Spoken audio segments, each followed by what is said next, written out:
Ladies and gentlemen.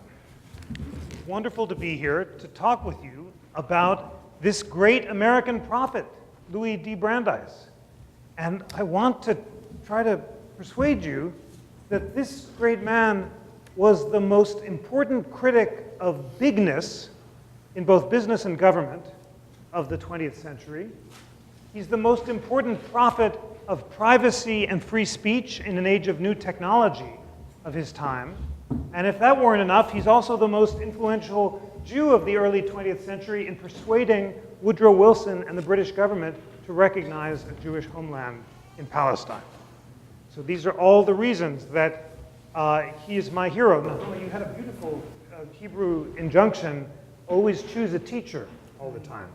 And Brandeis is my teacher. He inspires me to develop my faculties, cultivate our faculties of reason, which was one of Brandeis's great injunctions.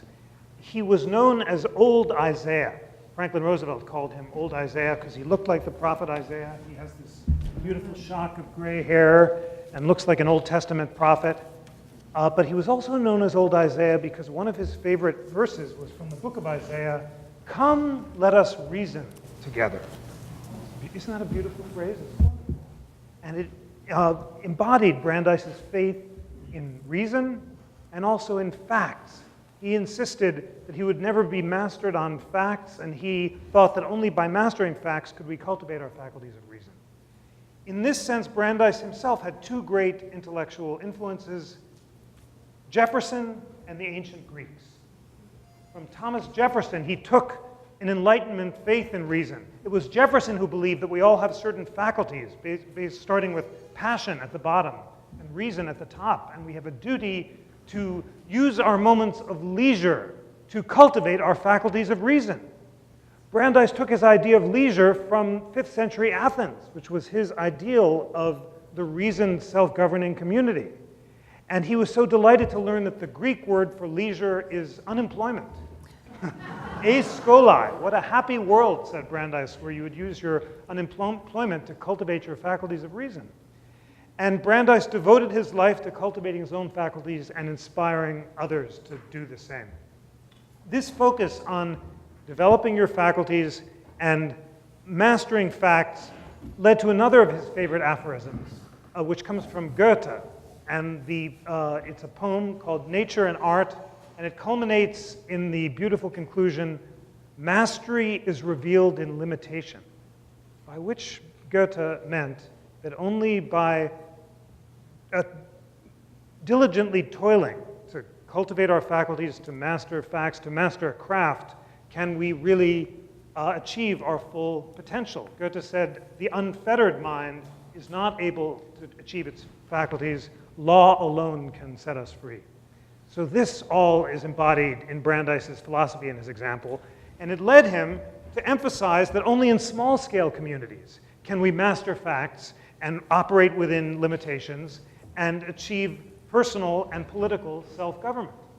This is what made him such a fierce critic of bigness, and the vice president has a great motto for the university here, "The global is local," and that was Brandeis's motto as well. He believed that rather than trying to achieve things on an international or even national scale, only by mastering facts in small-scale communities could people achieve their potential. This book begins with a dramatic, I think, anecdote. It's the early 1930s, and Brandeis is about to join a unanimous Supreme Court in striking down parts of the New Deal. Franklin Roosevelt has centralized a great deal of power in New Deal regulatory agencies like the National Industrial Recovery Act. And Brandeis summons to his austere apartment on California Street in Washington two of Franklin Roosevelt's advisors, Adolph Burley and Raymond Tugwell. And the apartment is austere, and it's decorated with prints of classical ruins to evoke the Greek inspiration that so quickened Brandeis's mind. And Brandeis is pacing around the room like an Old Testament prophet. And he says, "You have to tell the president to stop this business of centralization. Unless he stops centralizing power in these big government agencies, we, the court, are going to stop it for him." It was an awesome, elemental, prophetic force. And Roosevelt's advisors are stunned, and they go back to Roosevelt and tell him, the court's going to strike down the New Deal. Roosevelt ignores the warning. Several weeks later, the prophet makes good on his threat. And on what's known as Black Monday, the court issues 3 decisions striking down the centerpiece of the New Deal. Roosevelt learns of the opinion. What is it, he says? Unanimous. And old Isaiah with the majority. He's stunned, he can't believe it. But chastened by his rebuke at the hand of the court, Roosevelt changes course. And if the first New Deal, according to Arthur Schlesinger, breathed the spirit of Herbert Crowley and Theodore Roosevelt and Alexander Hamilton and the new nationalism, the second New Deal breathed the spirit of Louis Brandeis and Woodrow Wilson and Thomas Jefferson and the new freedom. And inspired by a new appreciation of the virtues of decentralization, the second New Deal passed laws such as the Glass-Steagall Act, which separated commercial from investment banking and maintained a degree of financial stability until it was dismantled in the 1990s, leading, some believe, to the crash of 2008. Brandeis predicted the crash of 1929, and he would have predicted the crash of 2008 because for him, reckless speculation by greedy bankers in what Brandeis unforgettably called other people's money would lead inevitably to crashes. Because in 1929, Brandeis predicted, bankers like J.P. Morgan were investing in complicated financial instruments whose value they couldn't possibly understand. And they were taking these reckless risks with other people's money, leading to the crash. Brandeis thought that small-scale savings banks that didn't invest in the stock market, which he considered a form of legalized gambling, could guarantee a fair and steady rate of return, as well as balancing the interests of labor and capital. And in this regard, he was not at all anti-capitalism, he was just anti-bigness.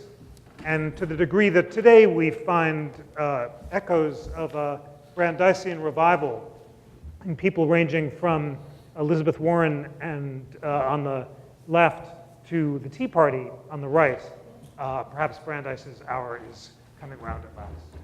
Where did Brandeis's Jeffersonian and Athenian opposition to bigness come from? Well, to some degree, it was rooted in his biography. We think of him, if you think of him at all, perhaps as an Easterner, a graduate of Harvard Law School. He spent so much of his career in Washington. But he was a Southerner from Louisville, Kentucky, and he breathed the spirit of the South. His father, Adolph Brandeis, was one of the Pilgrims of 1848. He fled the failed revolutions of 1848 in search of America and liberty. And he left Prague to flee the oppression there and came to America first to Madison, Indiana, and then eventually to Louisville, Kentucky, where he started a series of small businesses which he managed effectively, providing for his community and his family.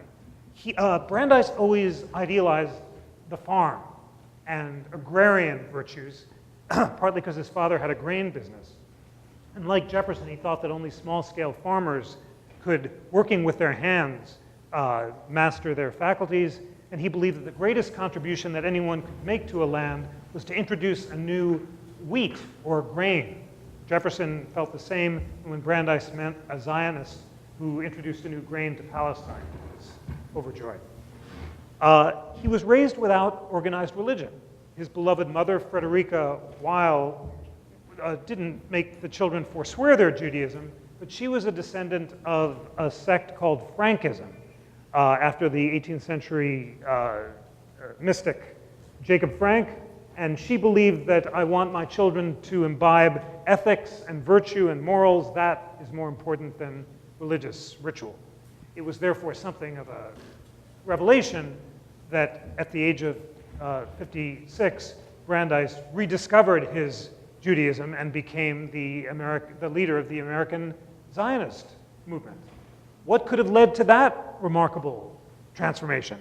Well, it was a series of encounters in the summer of 1910. First, Brandeis represented Jewish garment workers in a strike and was so impressed by the intellectualism of the garment workers. His parents were from Prague. They were Eastern European, they were Central European Jews. These were the first Eastern European Jews that Brandeis had really spent time with. And he loved the fact that they used their moments of leisure to read industrial reports and Tolstoy rather than amusing themselves with cat videos or whatever the equivalent in 1910 was. And he was quickened by the fact that many of them were Zionists. And then over the summer of 1910, he met a journalist called Jacob de Haas, who was the American secretary of Theodore Herzl. And de Haas was interviewing him about gas reform, which was a special fondness of Brandeis's in Boston. And he mentioned in passing, Louis Dembitz was a noble Jew. Dembitz was Brandeis's favorite uncle, the only Orthodox Jew in the Brandeis family, one of the 3 Jewish delegates to the Republican Convention of 1860 that nominated Abraham Lincoln. And when Brandeis learned that Brandeis so admires this uncle that he changes his middle name from David to Dembitz in honor of the uncle. The uncle was a tough customer. It was only after Brandeis got an offer to teach at Harvard Law School that the uncle wrote and said, "It's the first time I'm proud that you changed your middle name to Dembitz." You can't really live up to that sort of expectation. But Brandeis learned that Dembitz was a Zionist, and he started reading and thinking, and he became convinced that the Jewish people must be preserved. And he then decided to lead the American Zionist movement, and with the motto, money, discipline, he raised millions of dollars and supported an independent state in Palestine. I will tell you more about the fate of his championing of Zionism after we've led up through his Supreme Court career, but it was around that summer of 1910 that he's becoming a Zionist, that he also becomes one of the greatest critics of J.P. Morgan and the big banks of his time. And he writes this unforgettable series of pamphlets that are published in a book called Other People's Money in the summer of 1913. And essentially he accuses J.P. Morgan of recklessly leveraging his control over banks to take political control over railroads and affiliated businesses that are owned by directors who also sit on Morgan's board. And because Brandeis believed that it's impossible to get a fair trade when the same party is on both sides, he believed that by concentrating oligarchic power and then taking reckless bets with other people's money, Morgan had threatened the economy. Morgan blames other people's money for the Glass-Steagall Act, and Brandeis becomes an implacable foe of Morgan. Nevertheless, Brandeis's championing of the people's interests earns him the accolade, the people's attorney. He represents small businesses as well as labor and capital in Boston, and his muckraking and crusading and passion for smallness in business is so effective that he becomes Woodrow Wilson's main economic advisor in the campaign of 1912. I have become especially interested in this campaign because my next book, which is coming out in March, is about a former opponent of Brandeis, that underappreciated constitutional president, William Howard Taft. There's an American Presidents series, these wonderful small books about each of the presidents. They asked me to do Taft because I, like Taft, can only write under a deadline. I kind of procrastinated for a long time, so this is the last book in the series. All the other presidents are done. But I learned from writing this wonderful book on Taft that Taft views the election of 1912 as a crusade to defend the Constitution against what he views as the demagogic populism of Wilson and Roosevelt.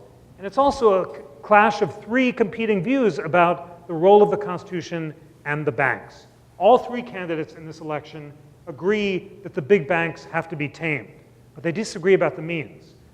The Jeffersonian, Brandeis, and Wilson want to break up the banks so that they can be small enough to be taxed by the states. The Hamiltonian, Roosevelt, wants to create big regulatory bodies to oversee the big banks, and the constitutionalist Taft wants to have very strong antitrust enforcement and restrain the banks by law. It's fascinating, isn't it, that there hadn't been a constituency for trust busting as late as 1890, but by 1912, both of the major political parties and Roosevelt, the third party candidate, all agree about the need to tame the banks. They just disagree about how, and this disagreement turns on their views about the size of government. And Brandeis is on the side of smallness. It's also interesting, isn't it, that as late as 1912, the Democratic Party is still Jeffersonian and is in favor of small government and decentralization, and the Republicans are the Hamiltonian nationalists who favor big regulation and big business. Brandeis, based on his brilliance in advising Woodrow Wilson, becomes Wilson's advisor, and Wilson appoints him to the Supreme Court in 1916. The first Jew ever confirmed to the court, although not the first Jew ever nominated. That distinction went to Judah Benjamin, who was the great Confederate lawyer who unfortunately bet on the wrong horse during the Civil War, and as a result, he turned down the seat to serve in the Confederate government and then worked out the rest of his distinguished career in London after the war. But Brandeis is nominated to the court, and all the headlines say Brandeis nominated, first Jew ever nominated. The thought was that Wilson was trying to get Jewish votes in New York because the election was going to be close in 1916, and Brandeis was viewed as being good for swing voters. The confirmation took 127 days. Brandeis waited that long between his nomination in January and his confirmation in June of 1916. That was the longest that any nominee had to wait before getting a hearing, until that record was surpassed by Merrick Garland a while ago, who of course was not confirmed. Much of the opposition to Brandeis focused on his radicalism. All of the allies of J.P. Morgan mobilized against him. They included people like William Howard Taft, as well as the bankers who Brandeis had attacked. But there was some anti-Semitism in the air. Taft and his allies accused Brandeis of Old Testament cruelty. Taft was upset because Brandeis had very much embarrassed him in an investigation into the firing of one of Roosevelt's environmental advocates. And Brandeis, under cross-examination, revealed that Taft had backdated a document for reasons too intricate to go into here, and Taft believed that Brandeis was Manichaean in his cross-examination. And others also used code words to question Brandeis's ethics on the basis of his religion. But the real opposition was political, and as a result, he had to wait a long time. It should have been an easy confirmation given a Democratic Senate, but it took a while. In the end, though, Brandeis was handily confirmed and took his seat on the Supreme Court on June 1st, 1916. On the court, he became the greatest prophet of privacy and free speech in an age of new technologies in the 20th century. And I'm so excited to be able to talk to you now about Brandeis's legacy about privacy and free speech. Because as we grapple with controversies about the proper role of hate speech on campus and online, and the proper balance between privacy and security in an age of new technology, there is no one more prophetic and far-seeing than Brandeis in providing wisdom and guidance about how to balance values of privacy and free speech. What's also riveting about this story is that Brandeis changed his mind about the proper balance between privacy and free speech, and his intellectual evolution can help us grapple with this question as well. Brandeis's path begins in 1890, before he joins the court, when he writes the most influential article about the right to privacy ever written. It's called The Right to Privacy. It's published in the Harvard Law Review in 1890. And it's written because new technologies, in particular the Kodak camera and the instant press, are guaranteeing that gossip that used to be whispered in the closets is now shouted from the rooftops. I learned after writing the book that 1890 was the year that photographs were distributed in tabloid newspapers in a mass market way for the first time. And it was gossipy invading photographs, as well as gossip about the friendship of Brandeis's law partner, Samuel Warren, whose daughter was friends with President Grover Cleveland's young wife, these mild gossip items in the Boston tabloids affronted Warren and Brandeis's sense of dignity and honor. And yet they looked through American law, and they found that American law, unlike European law, contains no remedy for offenses against honor or dignity, because American law is based in notions of liberty rather than dignity. So Brandeis set out to propose a new series of causes of action. They're called the Brandeis torts. They sound like a delicious dessert, but they became an unsatisfying series of remedies essentially for celebrities who have gossip spread about them in tabloid newspapers. It's the equivalent of the Hulk Hogan case of today. That was the celebrity who had some intimate videos of himself broadcast widely. And the videos were true, and they didn't represent libel, but they were deeply embarrassing and violated Hogan's dignity in the same way that Warren's young wife felt that her dignity was affronted. So in order to protect the dignity of celebrities who were written about in the equivalent of online publications, Brandeis and Warren said you should be able to sue for embarrassing but truthful information that represents an intrusion on seclusion, like a snapshot in a hotel room taken against your will, or is highly offensive to a reasonable person. The only problem with these torts is they require juries and judges to balance values like dignity against values like free expression. Who's to say whether or not my right to gossip about Brandeis's law partner's friendship with Grover Cleveland's wife is newsworthy or not? It puts judges in the business of deciding what sort of gossip people should be interested in. Soon after writing the piece, Brandeis writes to his wife Alice, "I reread the privacy article. It's not as good as I thought it was." He becomes increasingly interested in transparency rather than dignity. He says that sunlight is the best disinfectant, electric light's the best policeman, and he sets out to reconceive the balance between dignity and free speech. The culmination of his rethinking about the role of free speech comes over the summer of 1919, and this is such a riveting story. We have to know this story and teach it to our children and their children and to all citizens. And the Constitution, the National Constitution Center, which I have the honor to lead, uses the story of Brandeis's evolution in this Whitney case as an example of the core meaning of the First Amendment today. Today, according to the Supreme Court, speech in America can only be banned if it's intended to and likely to cause imminent violence.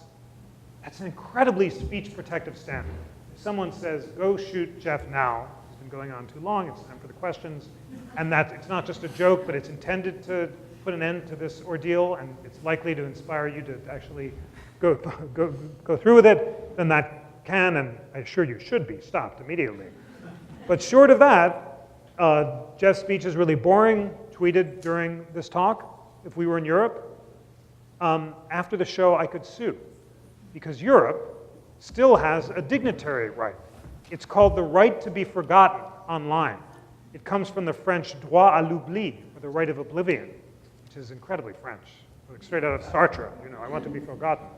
Americans want to be remembered, but if we were in Europe and you tweet Jeff's speech is boring or he's going on too long, I could say this offends my dignity and demand that it be taken down, and Google would have to decide if I'm a public figure and your speech is in the public interest, and if they guessed wrong and are second guessed by a privacy commissioner in Europe, Google would be liable for 2% of its annual income, which in Google's case last year was $60 billion. That focuses the mind, as you can imagine, and Google, as a result, has removed 43% of the takedown requests it's received in Europe, including requests to take down links to articles about the right to be forgotten itself. And that's because Europe still privileges the young Brandeis's notion of offenses against honor as being actionable. Brandeis decides to strike a different balance, and he does so in a series of cases arising out of prosecutions under the Espionage Act of 1917. So it's World War I, and Congress passes a law basically making a crime to criticize World War I. And Eugene V. Debs, the socialist candidate for president in 1912, runs for president in 1920 from a jail cell because he's been convicted of mildly criticizing the war as the tool of capitalists like J.P. Morgan, a criticism that people like Brandeis themselves had essentially made as well. And his conviction is upheld by a unanimous Supreme Court that includes Justice Brandeis. And that's because under the governing law of the time, any speech that might have a bad tendency to encourage law breaking in the future can be suppressed. So if Debs stands on a soapbox and says, resist the draft, the possibility that that might lead people to resist the draft is enough to allow Debs to be put in jail. And that was the law of the United States for nearly 100 years. But over the summer of 1919, Brandeis and Oliver Wendell Holmes changed their mind about the right balance between free speech and security. And they're inspired by a brilliant young Harvard law professor called Zechariah Chafee, who writes a series of influential articles about speech. But Brandeis is also moved to change his mind because of his reading of Jefferson and ancient Athens. And especially over the summer of 1926, Brandeis reads Jefferson's first inaugural. We're all Republicans, we're all Federalists. He reads Jefferson's letter to Elijah Boardman, a Connecticut preacher, where Jefferson talks about the rights of speech and conscience as being natural rights that come from God or nature and not from government, and then we all have when we're born in the state of nature before we form civil governments. This is a crucial, central, foundational idea at the heart of American free speech law. Jefferson believes, like the founders and like John Locke, that all human beings are born in a state of nature. They're endowed by their creator with certain unalienable rights, as Jefferson said in the Declaration. What's an unalienable right? It's a right that can't be alienated or surrendered to government when you move from the state of nature to form a civil society.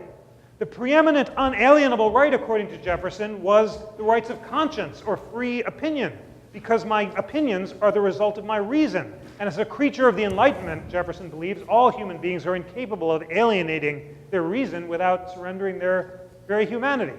So that's why opinion and conscience, the ability to express our beliefs or our lack of beliefs, is the preeminent, natural, and unalienable right. So Brandeis reads Jefferson, and he reads about the rights of conscience, and he thinks and he reflects, and he comes to believe in the Whitney case that speech in America can only be banned if it's intended to and likely to cause imminent violence. Where does that extraordinarily speech protective standard come from? It comes in Brandeis's preeminent faith in reason.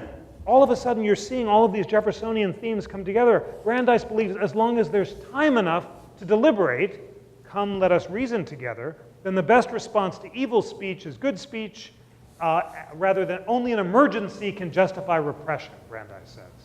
But the whole thing turns on the idea of time and deliberation. Like Madison and the framers, Brandeis believes that America is not a direct democracy set up to govern by Brexit polls or by tweets.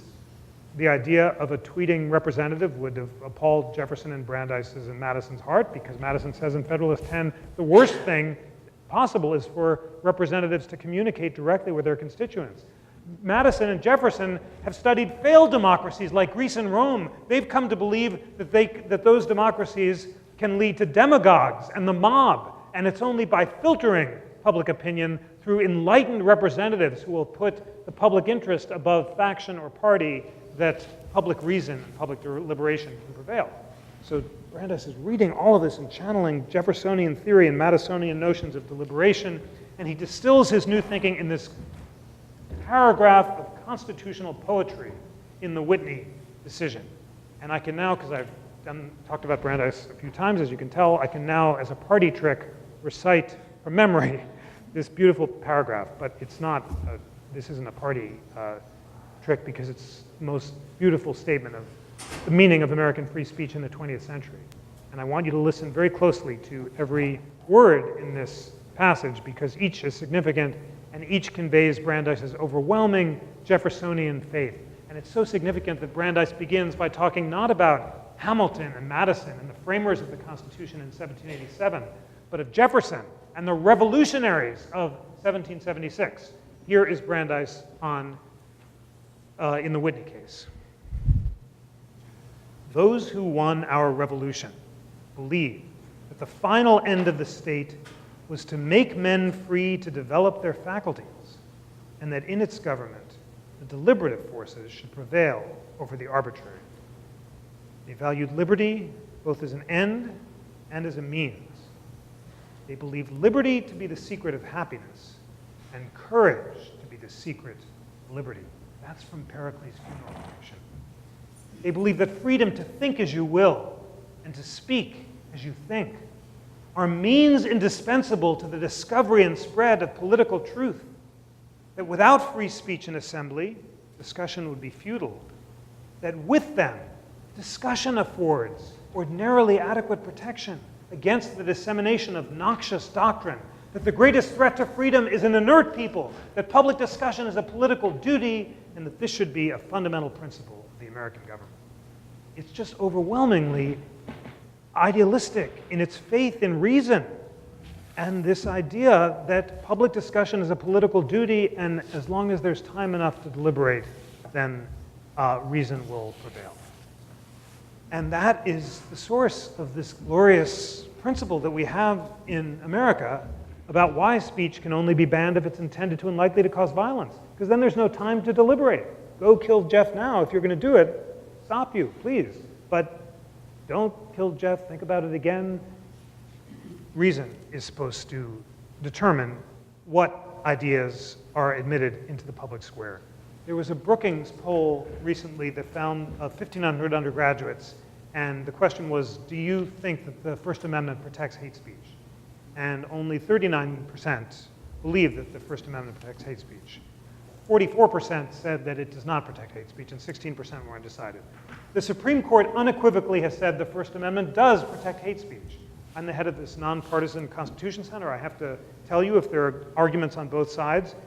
I think it's fair to say that a nearly unanimous Supreme Court today, if the question were posed to it, would say that the First Amendment does protect hate speech, because starting in the 1960s, the court embraced Brandeis's notion that speech can only be banned if intended to and likely to cause violence. And that was what the court held in the Brandenburg case in 1969, and that was a case involving the Ku Klux Klan. There was a guy at a Klan rally in full Klan regalia who stood up and said, unless there's something done in this country today, then white people are going to have to take revengeance. And he's standing at a Klan rally. And the Supreme Court says that speech is protected. It's political speech. It's not intended to cause violence. It's a group of sympathetic Klan people, and it's not likely to cause violence. And even though it's hateful and bigoted and appalling, it has to be protected. So we're having a very vigorous debate in this country now about speech on campus, and there are important policy arguments about what should be done to respond to hate speech. And there are also new calls to revise the Brandeisian First Amendment and to put values like dignity or emotional injury above liberty. The debate should take place, and it's an important debate to have. But for the moment, the Supreme Court is squarely with Brandeis, and if anyone asked you, does the First Amendment protect hate speech, you can say, channeling Brandeis, that the answer is yes.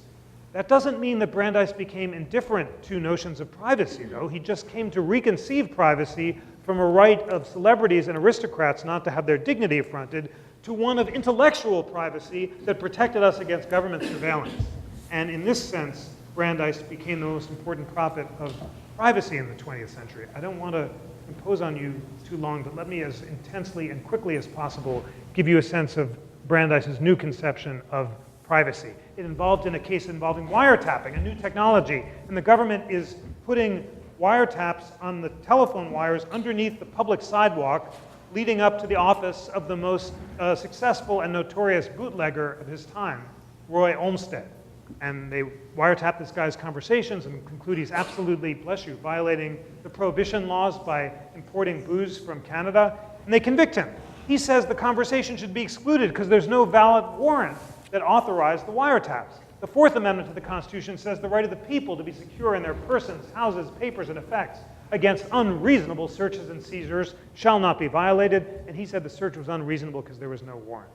In a wooden majority opinion, Chief Justice Taft, my next hero, disagrees.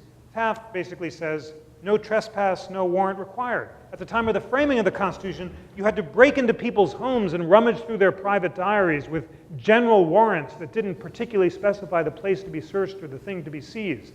And Taft said, if there's no physical trespass, then the warrant requirement isn't triggered. And this was a public sidewalk. Anyone could put the tap on the wire leading on up to the guy's office. No trespass, no warrant required. Brandeis disagrees, and once again, he's prophetic, he's channeling, he's looking forward to the future. He has in his desk drawer a clipping about a new technology, television, 1927. But he misunderstands television. He thinks it's a two-way technology where people can see each other through both ends of the screen. He anticipates Skype and webcams. And his law clerk, Henry Friendly, says you can't just look out of a camera and see someone on the other side. Now, of course, you can. But in this amazing passage, old Isaiah once again prophesying, Brandeis looks ahead to the age of webcams and cloud computing, where we store digital papers in third-party servers in the digital cloud. And this is Brandeis in the Olmsted dissent. The progress of espionage and invention is not likely to stop with wiretapping. Ways may someday be developed by which it's possible, without physically intruding into desk drawers, to extract secret papers and introduce them in court. Advances in the psychic and related sciences may make it possible to reveal unexpressed thoughts, sensations, and emotions. At the time of the framing of the Constitution, a far smaller intrusion, the general warrants that sparked the American Revolution, were held to be unconstitutional. Can it be that the Constitution affords us no protection against this even greater invasion of security and safety? In this amazing passage, Brandeis is saying, this is worse than the general warrants that sparked the revolution. Here the wiretaps reveal the conversations of the people on both ends of the wire. And therefore he insists on translating the Constitution so it protects the same amount of privacy in the age of the wires as it did in the time of the framing. Once again, the prophet is eventually vindicated, and in the 1960s, again in the late 60s, in the Katz case, the Supreme Court adopts Brandeis's notion that even electronic invasions that don't involve physical trespass can require a warrant. So you can see why I'm convinced that this is the most important prophet of both privacy and free speech, and you can also see that by reconceiving privacy from a right of dignity to one of intellectual privacy, Brandeis ensures that free speech and privacy, rather than clashing with each other, actually reinforce each other. Last thing to say is just to return for one beat on Brandeis's incredible contribution to Zionism. It was his far-seeing intervention that persuaded Woodrow Wilson and the government to recognize, the British government to recognize the Balfour Declaration, promising an independent Jewish state in Palestine. And it's really important to recognize that for Brandeis, the state of Palestine, which eventually became the state of Israel, was a kind of Jeffersonian or Athenian utopia. He visited Palestine with the great British Zionist Alfred Zimmern, and Boy Scouts sang Hatikvah and threw flowers in his path, and he said, "This is marvelous, it's a kind of miniature California." He was so excited by the lushness of the land and the fact that the brave settlers were changing the sand into milk and honey and were cultivating arable wheat and were working hand in hand with the Arabs to ensure equal civil rights for all. It was very important for Brandeis's vision that Arab and Jew would work together to achieve equality and economic sufficiency. And he liked the small size of the kibbutzim as a kind of agrarian paradise, and he was convinced that the rising economy would lift all boats and insisted on equal civil rights. What would Brandeis have made of our current vexations? That's a subject I can't channel him on, because there's no doubt that he underestimated the power of both Jewish and Arab nationalism. He wasn't aware of the degree of Palestinian resistance, even in the first uprisings of the 1920s. He was convinced that they were the product of Bedouin invaders, as he considered them, and he also failed to estimate the power of Jewish nationalism and its religiosity. For Brandeis, Israel was supposed to be a secular, agrarian, and communal state rather than a religious and sectarian one. So the prophet was as always an idealist and failed to anticipate all of our current vexations. But it's tremendously important to recognize that for him, the right to an independent state was one to which each nationality was entitled. He considered the Jews to be a kind of nationality. And he said that just as every other nationality represented the majority in at least one country in the world, so the Jews deserved and needed their own country in which they could cultivate their faculties of reason. He came to reject Theodore Roosevelt's melting pot assimilationism, and in a far-seeing way adopted an inspiring and remarkably modern and prescient idea of cultural pluralism. He said that far from being inconsistent with each other, by being better Jews, we can be better Americans, because every nationality and race and ethnicity, by embracing its background, can serve as a harmonious instrument in the orchestra of the American whole. He cultivated this wonderful orchestral metaphor with the help of his brilliant student, Horace Calvin, the theorist of cultural pluralism, and it was a breakthrough for the great prophet to insist on hyphenated Americanism, not as a form of dual loyalty, but as a form of pride. So let us end with this notion of how harmonious Brandeis's achievements were. With his devotion to reason, he believed ultimately that the salvation would turn in education. And this was his final legacy. He donated all of his books to the University of Louisville at Kentucky. He's buried there, just as Jefferson considered his greatest achievement to be the University of Virginia. So Brandeis's greatest achievement, he felt, was the University of Louisville. And it was important to him that it be a state university in his home state rather than one of the national universities where he'd spent his career. He believed that by developing our faculties of reason, by reading books, by using our leisure moments to improve ourselves as human beings, by finding a craft that we can express, by allowing our talents to flourish, by rigorous self-discipline, we can fulfill our potential as citizens and as human beings. So let's be grateful for the inspiring example of this brilliant prophet and be guided always by his inspiring words. If we would guide by the light of reason, we must let our minds be bold. Thank you so much. It is hard teaching constitutional law to students today, and it's especially hard teaching free speech to students today because they don't come to me with a blank slate. They don't even come to me, as the old paper chase saying goes, with a skull full of mush. They come to me with phrases, ideas, things they saw on the internet, things someone texted to them. I, every year, have to spend time with students who come up to me and assure me that one thing they know about free speech is that you cannot shout fire in a crowded theater. I've been told this. And I have to sit with them and explain that the quote is not, you can't shout fire in a crowded theater. It's that you can't falsely shout fire in a crowded theater.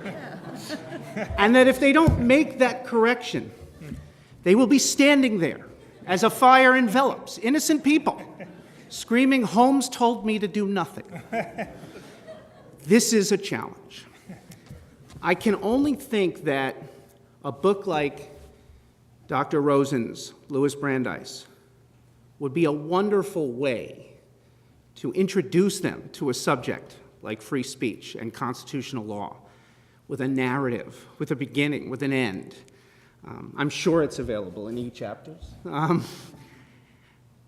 But given that, I think what I wanted to talk to you about today is not just this wonderful book, and this is a wonderful book, but about the craft and art of judicial biography, which Dr. Rosen has perfected and performed so well here. My favorite teacher at the Johns Hopkins University when I was a graduate student was Dr. J. Woodford Howard. He was the Thomas P. Strand Professor of Political Science there, and he was a judicial biographer, had famously written a wonderful award-winning biography about Frank Murphy from the 1950s. And he used to quote for his students an old wag. Well, you can't make up that kind of language. He used to say, there's an old wag who used to list the 3 motives for writing a biography.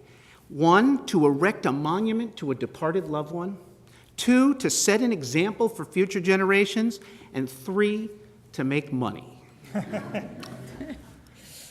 As wonderful as this book is, it's probably not going to make a lot of money. I'm sorry about that. I'm sorry about that. It's not going to turn into a major motion picture starring Tom Hanks running around Washington looking for little clues on scrolls of Brandeis' true meaning. Probably not going to happen, Dan Brown. And there's no serpents, there's no dragons, probably not going to be an HBO series on Sunday nights. So we're left with those first two: to erect a monument to a departed loved one, to set an example for future generations. To some extent, this biography is so wonderful because there are elements of both there. And I do know that while Louis Brandeis might be a loved one, you can feel the love, you can feel the passion when he talks about him. I did look it up. Dr. Rosen never met Louis Brandeis. He died 23 years before Rosen was born. But in taking on a judicial biography like this, Dr. Rosen tells us right away, he says, look, this is not intended to be a comprehensive biography, and really, how could it be in 208 pages? So many of these judicial biographies go 800 pages, 900 pages, 1,000 pages. Probably the most famous Louis Brandeis biography before this wonderful new edition was by Alpheus Mason from Princeton University. That was at least 750 pages, and at the time, that was viewed as being quite long. It is, however, a form of judicial biography. He says it's not comprehensive, but it is a form of judicial biography. And so by taking it on, what Dr. Rosen has done, in essence, is wade into very dangerous waters. These waters have slayed many a fine scholar along the way. What are the dangers in trying to take on judicial biography? I just would like to talk about that a little, because it's really an important way to kind of understanding how this book can fit into our great understanding. There are dangers. One of the great dangers of judicial biography is that it tends to exaggerate the judge's role. And it exaggerates, in the case of Supreme Court justices, the Supreme Court's role in the American system. I mean, 99.99% of opinions are not written by the Supreme Court. And you get the sense when you read a book like this that the Supreme Court's the only court in the world. They're handling traffic tickets as well. They must be. The other thing a judicial biography does is it often divorces the judge or justice from the context. The truth is that courts and the system provide very powerful conditioning limits on what a judge can do. These biographies, they tend to minimize them. It's inevitable. The other thing is that generally books like this, because it involves a lot of legal reading and a lot of going through opinions, they're usually done by the same groups. They're usually done by lawyers, by law professors, by social scientists. And here's some frank admissions here.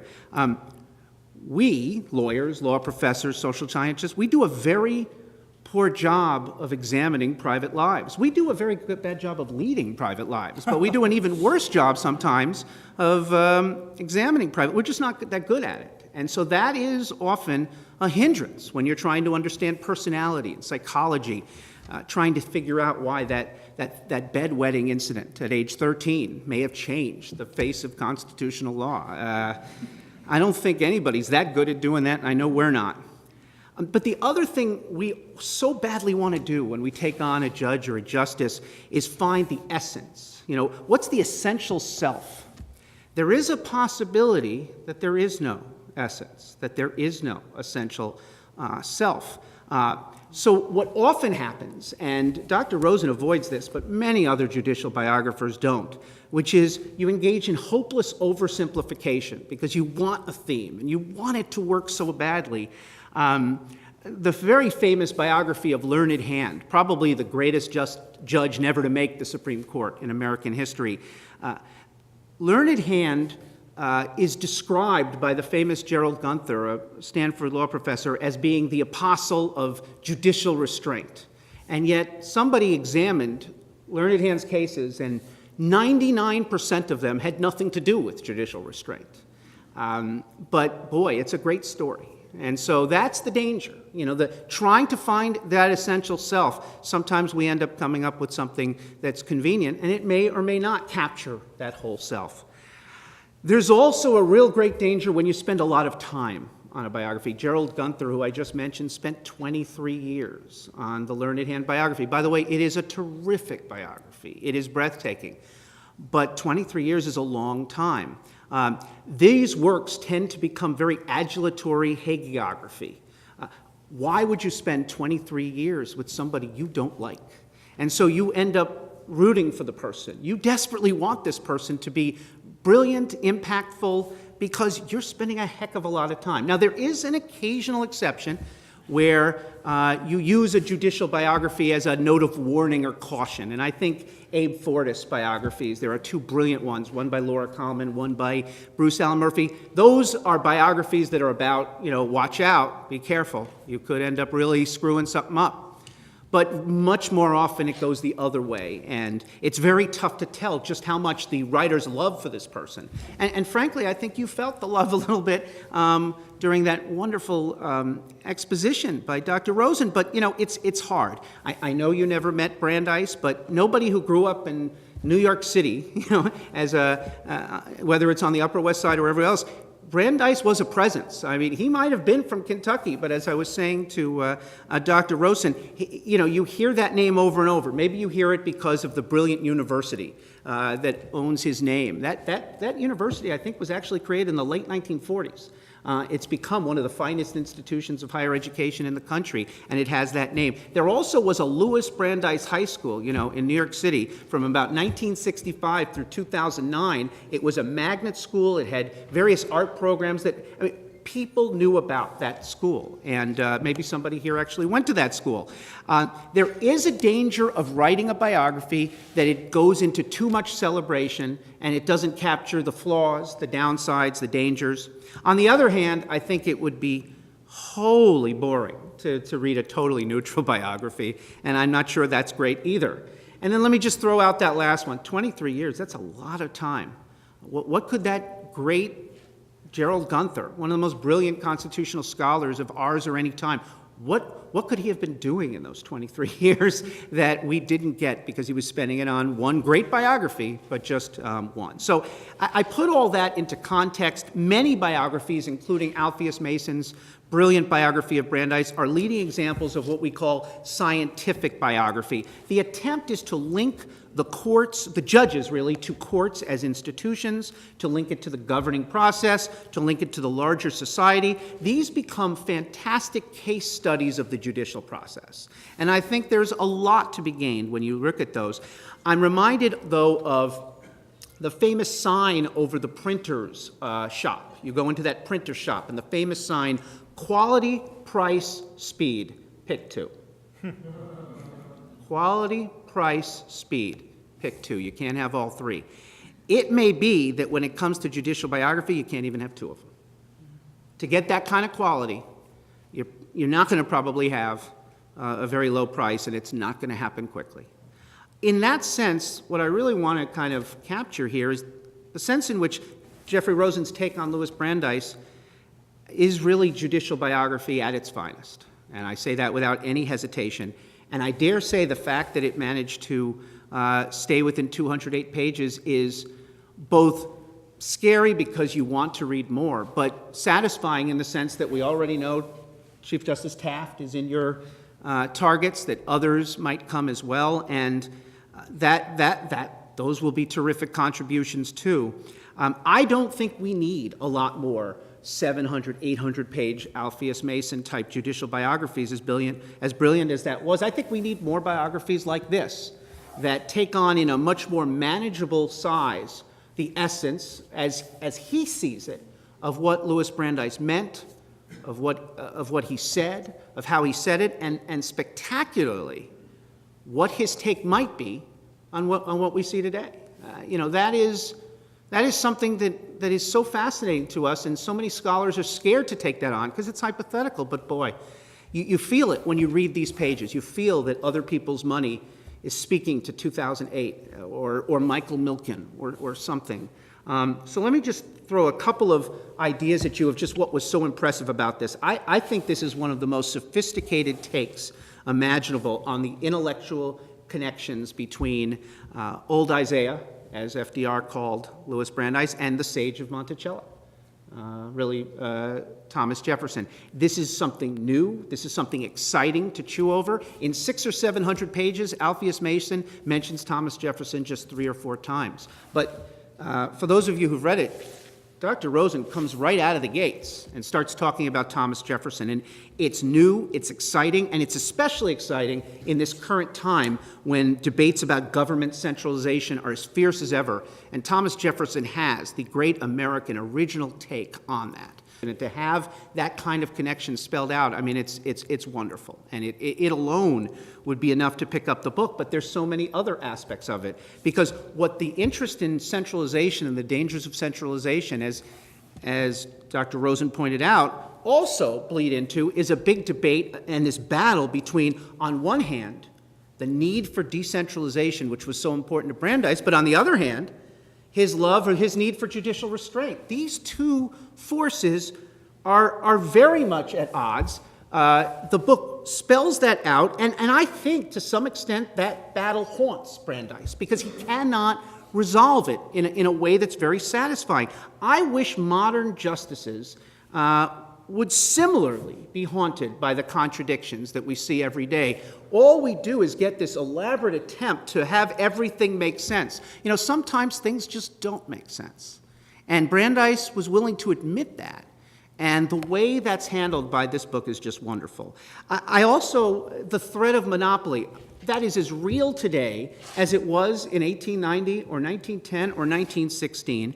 You know, I don't know if you guys are aware, but Bill Kristol, the conservative commentator, and William Galston, a liberal commentator, are kind of traveling around the country they've created a pamphlet that I think it's going to be a book. They're trying to recreate a political center. And they've teased out 7 principles that they actually think that Republicans and Democrats can get together on and possibly create a political center. I've definitely given them way too much publicity here tonight. The threat of monopoly is central to their thesis. They believe that that's a place, particularly the big 4, digital companies, the Google, the Facebook, Amazon. These are very dangerous from the point of view of both of them, and they believe that there's something there. And you can almost see in the way Brandeis thought about monopolies, what they're getting at. In this age of fake news, the need for an educated citizenry seems as compelling as ever. That was a crucial link.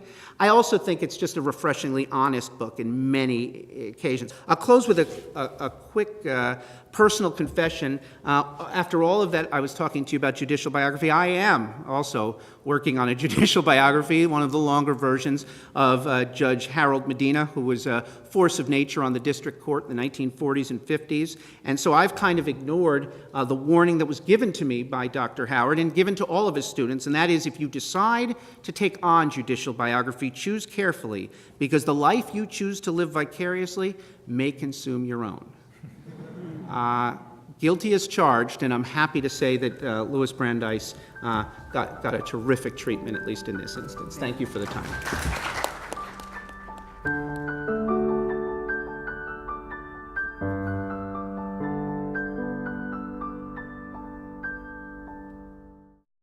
We would be pleased to send a complimentary DVD of this program to anyone who wishes to support JBS, the Jewish Broadcasting Service, with a tax-deductible gift of $36, double chai or more, to the nonprofit organization Jewish Education in Media. Simply visit the JBS homepage and click on the Donate button to make a donation by PayPal or your credit card. And please indicate the program for which you would like a DVD. Or you can send your tax-deductible check made out to Jim, Post Office Box 180, Riverdale Station, Bronx, New York 10471.